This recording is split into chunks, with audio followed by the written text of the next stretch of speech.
मेरा एकदम हृदय से इतना हम द्रवित हैं कि हम कह नहीं सकते। अब एक माँ समान 80 साल की बूढ़ी माँ को हमने अभी देखा, पूरा ये काला है, वो चल नहीं सकती। वो कौन अपराध किया होगा? वो कौन नदी पे गए होंगे? जो बातें और नमाज पढ़ते हुए जिनकी पिटाई की गई, एक शिक्षक हैं, उनको हमने अभी देखा। जैसे ही स्टार्ट किया है, जहाँ से शुरुआत किया, 2 घरों को मैंने देखा, उनकी सामग्री को जिस तरह से नष्ट की गई, वो गैस के चूल्हे नष्ट किए गए, उनके सामान नष्ट किए गए, उनके गोदरेज को नष्ट किया गया है, मोटरसाइकिल को नष्ट किया गया है। उन लोग कह रहे हैं कि हमारे घर से जेवरात लूटे गए हैं।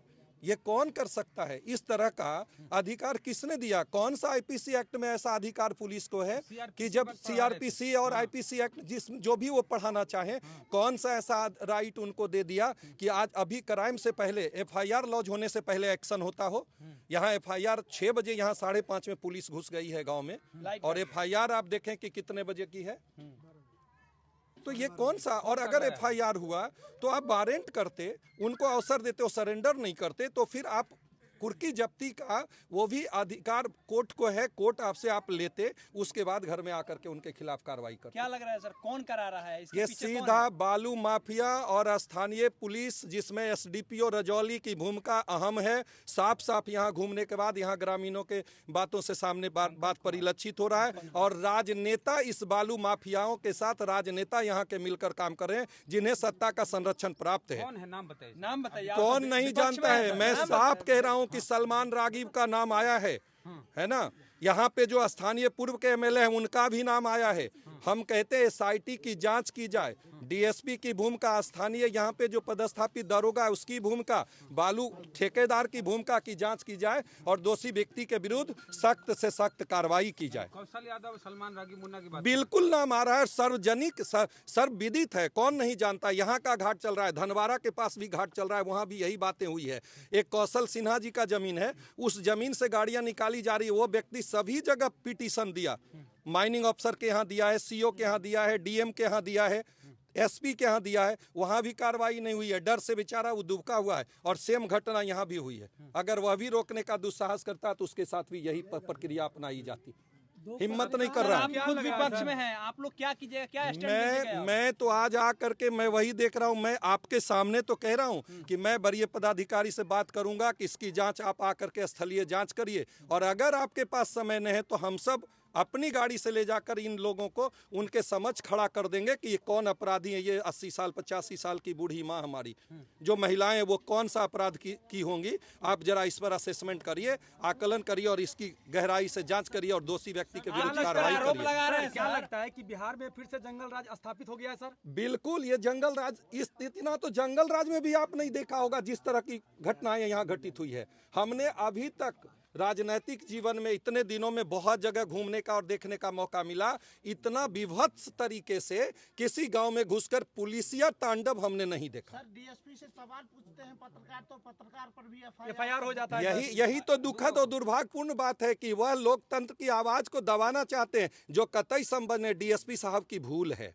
वो अगर चाहते हैं तो पत्रकार भी इतने कमजोर नहीं है, और न्याय में इतनी ताकत है कि आप सच्चाई को दिखाया है। मुझे पता है, इन बातों की जानकारी भी है कि जहां गहरे किए गए थे, जहां 10 मीटर तक गहरा किया गया, जबकि सर्कुलर के अनुसार जहां तक मुझे जानकारी कि 2 मीटर बालू उठाव का प्रावधान है, 10 मीटर बालू का उठाव किया गया था, जिसका लोगों ने, ग्रामीणों ने वहां पे ये बातों को कहा कि मेरा इससे वाटर का लेयर चला जाएगा और मेरे पैन में पानी नहीं आ पाएंगे। वहां कब्रिस्तान है, वहां शमशान है, तो वहां पे फिर कटाव हो जाएगा, जिसके कारण ग्रामीणों ने जाकर के कहने का कोशिश किया। और पुलिस वाले खड़े होकर, डीएसपी स्वयं वहां पे खड़ा थे, जैसा अभी ग्रामीणों ने बताया, और वहां जेसीबी से उस गड्ढे को भरा जा रहा था जब आप लोगों ने पिक दिखाया तो। और उसी के कारण पत्रकार भाइयों पे प्राथमिकी दर्ज की गई। पहले तो ठेठ किया गया, और प्राथमिकी भी हमने सुना है कि दर्ज की गई है। तो सत्यता में इतनी दम होती है। मैं तो आप सबसे भी कहूंगा कि कभी झुकना नहीं मत मेरे भाई। आप लोकतंत्र के चौथे स्तंभ हो, और आप लोग झुकने वाले भी नहीं हो, मुझे पता है। लेकिन जिन्होंने यह दुस्साहस किया है, उन्हें उसका जवाब हर हालत में इसकी गहराई से जांच करा करके दिलाना है। टीम आएगी भाजपा की क्या? बिल्कुल, मैं आज अभी बात करूंगा अपने पार्टी मुख्यालय में और हमारे प्रतिपक्ष के नेता हैं उनसे कि यहाँ टीम आए और यहाँ हम लोगों की टीम, तो हम लोग तो आकर के वही काम कर रहे हैं, बट हमारी कोशिश होगी कि हम अपने प्रदेश के नेताओं को इन तमाम चीज़ों की जानकारी दें और यहाँ संघर्ष के लिए हम लोग तैयार बैठे हैं, हम अपने ग्रामीणों के साथ हैं। सड़क का गांव है, बैकवर्ड का गांव है ये सर गांव मेरा कहते हैं ना पिछड़ों की सरकार है जी, बहुजनों की सरकार है जी, अब पिछड़े पुलिस की गुंडागर्दी का शिकार हो रहा है। मैं एक बात कहता हूं, सरकार सबकी होती है। यहाँ सरकार है, नीतीश बाबू से मेरा सवाल है कि आप कहते हैं सुशासन की सरकार है, बालू माफिया नहीं बख्शे जाएंगे, दारू माफिया नहीं बख्शे जाएंगे, तो मेरा सवाल आप लोगों के माध्यम से आदरणीय मुख्यमंत्री नीतीश कुमार जी से है कि अगर नहीं बख्शे जाएंगे तो एसआईटी का गठन करिए और डीएसपी को केंद्र बिंदु में रखिए, थानेदार को केंद्र बिंदु में रखिए, यहाँ के पुलिसिंग को इस केंद्र बिंदु में रखिए और राजनेता को इस पुलिसिंग में रखिए और उसके बाद जांच करिए और जो दोषी व्यक्ति है उनके विरुद्ध सख्त से सख्त कार्रवाई करिए। ऐसा नहीं लग रहा है सर कि लोकसभा चुनाव को लेकर ऐसा विवाद किया जा रहा है कि आपस में फूट हो? सर देखिए, ये जो भी ऐसा सोच करके कर रहे हैं तो ये दुखद और दुर्भाग्यपूर्ण है, वो कभी ऐसे अपने मकसद में कामयाब नहीं होंगे। हम लोगों ने यहाँ पे आए हैं, ये मानवता को शर्मसार करने वाली घटना है। हम लोग वोट बैंक अपने जगह है, राजनीति अपने जगह है, टीम अपने और दल अपने जगह है, पर यहाँ पे जो घटना हुई है ना, वो मानवता को शर्मसार करने वाली घटना है। इसमें backward, forward, SC ST, minority, मैं इन तमाम चीजों से हम कहेंगे कि सभी लोग को परे उठकर और इस मामले में सभी लोगों को आवाज बुलंद करनी चाहिए। राष्ट्रीय जनता दल 5 सदस्यीय टीम भेजे हैं। क्या आगे सुने, हमको आगे बढ़ा दिए। राजद की टीम आई है पटना से, जिसमें 2 विधायक हैं, उदय नारायण चौधरी पूर्व स्पीकर हैं। सब गांव में घूमे लेकिन घाट पर नहीं गए जहां से मामला शुरू हुआ। आप जाएंगे घाट? हाँ बिल्कुल जाएंगे। मैं यहाँ देखने के बाद वहीं जाऊंगा और मैं अपने ग्रामीणों से उस FIR की प्रति भी लूंगा और तब मैं और असेसमेंट और बेहतर कर सकूंगा।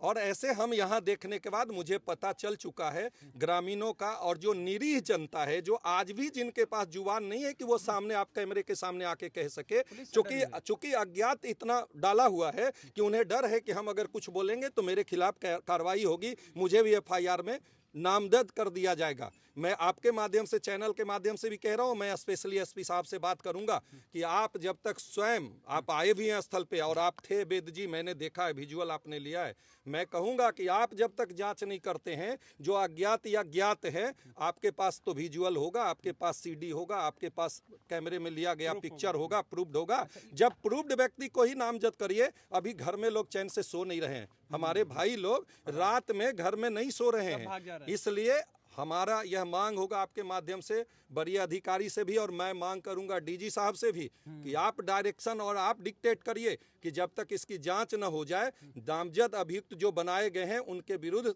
तत्काल कार्रवाई स्थगित रखा जाए और दोषी व्यक्तियों के विरुद्ध आप कार्रवाई करिए, लेकिन इस तरह से गुंडा स्टाइल में कार्रवाई मत करिए। उसके लिए जो नॉर्म्स है उस नॉर्म्स के हिसाब से कार्रवाई करिए। सर RJD के लोगों से कहा जा रहा है कि सर BJP के लोगों के द्वारा ये कांड किया गया है। सर देखिए, मैं एक लाइन में कहता हूं, रोका किसने? सरकार आपकी है। अगर BJP के लोगों के द्वारा किया गया तो आप उसे अरेस्ट करिए, कानून के शिकंजे में कसिए। हम सभी लोग BJP हो, RJD हो, LJP, जिन्हें अपना दामन बचाना है वो इस तरह की बात करेंगे। मैं उसमें से हूं कि मैं दोषी कोई भी व्यक्ति हो, गुनाहगार कितना भी बड़ा व्यक्ति हो, अगर हिम्मत है, अगर दम है सरकार में, तो उसके विरुद्ध सख्त से सख्त कार्रवाई करिए, अविलंब उसके विरुद्ध कार्रवाई करिए। क्या लगता है बालू माफिया वाला पैसा वहाँ पर सरकार तक पहुँचते है क्या? देखिए, इन मामलों में मैं वही तो कह रहा हूं कि इतना तो क्लियर है ना कि नवादा में कौन बालू माफिया है, किसी से छुपा हुआ नहीं। मैं तो साफ कह रहा हूं कि अभी जो बालू में लोग हैं वो आप भी जानते हैं, मैं भी जानता हूं। मैंने तो साफ कह रहा हूं कि यहाँ की घटना में कौन लोग हैं वो ग्रामीणों ने बोला भी है। यहाँ तो पुलिस वाले कह रहे थे, हम वो RJD के MLA हैं जिनके बारे में कह रहे थे कहाँ है बाप तुम्हारा, जैसा लोगों ने बताया कि उस बाप को बुलाओ। ये क्या मतलब है? सुनिए, ग्रामीण बोल रहे हैं, हम नहीं बोल रहे हैं। क्या बोल रहे हैं आप? बोल रहा था कि कमरानुमा बप्पा का, कमरानुमा बप्पा को बुलाओ। कौन बोल रहे थे? प्रशासन बोल रहा है, वो नहीं बचा रहा है। अब बताइए कि मेरा विषय उससे नहीं है।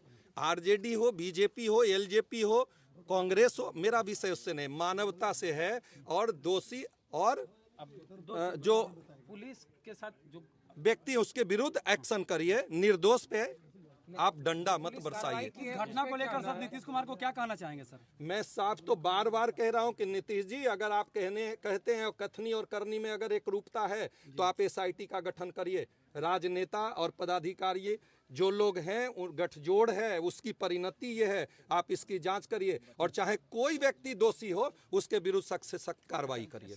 ग्रामीणों का आरोप भी हम तो एक लाइन में, कार्रवाई में तो सब आता है, सस्पेंशन आता है, डिसमिसल आता है भाई। अब कार्रवाई की बात मैं कह रहा हूं, अगर इस तरह से हमारी पब्लिक चैन से घर में नहीं सो रही है तो उसके लिए जिम्मेवार कौन? पदाधिकारी से ज्यादा जिम्मेवार सरकार है। उस सरकार को अविलंब सरकार कार्रवाई करेगी।